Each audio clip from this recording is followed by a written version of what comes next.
पश्चिम बंगालमध्ये भारतीय जनता पार्टीला घवघवीत यश प्राप्त झालं असून या विजयाचा जल्लोष करताना सोशल मीडियावर भारतीय जनता पार्टीच्या कार्यकर्त्यांविषयी व महिलांविषयी आक्षेपार्ह पोस्ट करणाऱ्यावर कठोर कारवाई करण्यात यावी या मागणीसाठी भारतीय जनता पार्टीतर्फे यावेळी पोलीस अधीक्षक श्रीकांत धिवरे यांना निवेदन देण्यात आले आहे। महिलांविषयी आक्षेपार्ह पोस्ट केल्याप्रकरणी या दोषीवर कठोरात कठोर कारवाई करण्यात यावी अशी मागणी यावेळी पोलीस अधीक्षक श्रीकांत धिवरे यांच्याकडे यावेळी भारतीय जनता पार्टीच्या महिला आघाडी व महानगरतर्फे करण्यात आली आहे। यावेळी भारतीय जनता पार्टीचे जिल्हाध्यक्ष दीपक सूर्यवंशी, महिला आघाडीच्या अध्यक्षा नीतू परदेशी, नगरसेविका उज्ज्वला बेंडाळे यांच्यासह भारतीय जनता पार्टीच्या कार्यकर्त्यांची व पदाधिकाऱ्यांची मोठ्या संख्येने उपस्थिती होती। या संदर्भात भाजपचे जिल्हाध्यक्ष दीपक सूर्यवंशी व भारतीय जनता पार्टीच्या महिला आघाडीच्या अध्यक्षा नीतू परदेशी नेमकं काय बोलले आहेत ते जाणून घेऊयात। काय सांगा, निवेदन दिलं आहे भाजपतर्फे आज? आम्ही भारतीय जनता पार्टी महिला आघाडीतर्फे आज SP साहेबांना भेटून त्यांना निवेदन दिलं। रोहिदास अडकमोल नावाच्या व्यक्तीने आमच्या भारतीय जनता पार्टीच्या महिलांवर अपशब्द, घाणेरडे शब्द की आज मी तुमच्या समोर बोलू शकत नाही असे शब्दांवर फेसबुकला कॉमेंट्स टाकल्या।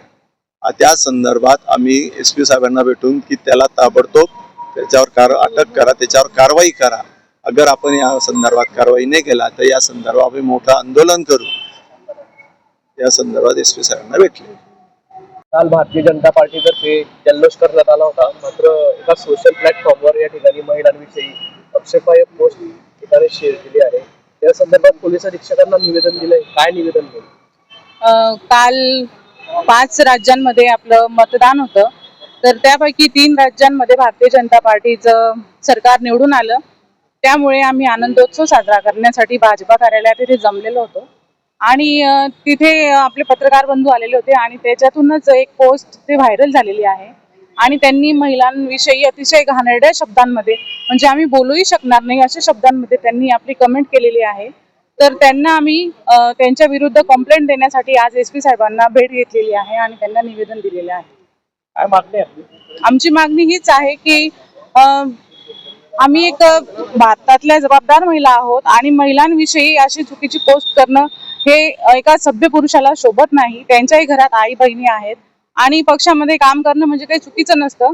पक्षात काम करणं ही पण एका प्रकारे देशसेवा आहे आणि जर आम्ही महिला घरदार आमचे मुलं बाळ सांभाळून जर आम्ही देशासाठी जर काही आमचं देणं लागत असतं म्हणून आम्ही पक्षासाठी जर काही काम करत असलो तर असं नाही की आम्ही चुकीच्या पद्धतीने काम करतोय। तर आमचं त्यांना हेच म्हणणं आहे की जर तुमची आई किंवा बहीण, तुमची मुलगी जर असं काही काम करेल उद्या उठून तर तुम्ही त्यांनाही अशाच प्रकारे बोलाल का?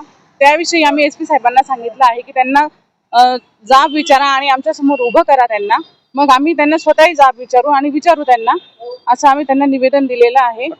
कठोर कारवाईची मागणी आम्ही केलेली आहे त्यांच्यावर आणि आमचं एक म्हणणं असेल की यापुढेही कोणीही, पुरुष असो स्त्री असो, कोणीही विचार करावा की एक महिला असो पुरुष असो, आपण कमेंट करताना 100 वेळा विचार करूनच बोलावं। मी सौ नीतू महेंद्रसिंग परदेशी, भारतीय जनता पार्टी महिला मोर्चा अध्यक्ष।